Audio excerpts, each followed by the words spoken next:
بسم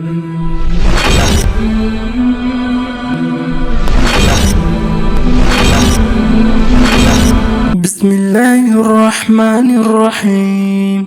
ألف لام ميم.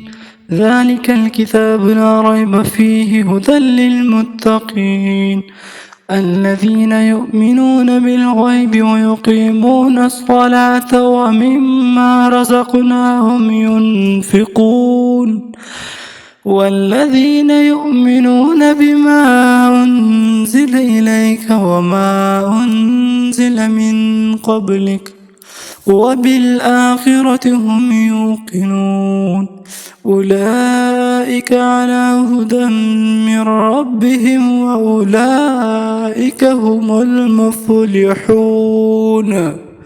صدق الله العلي العظيم.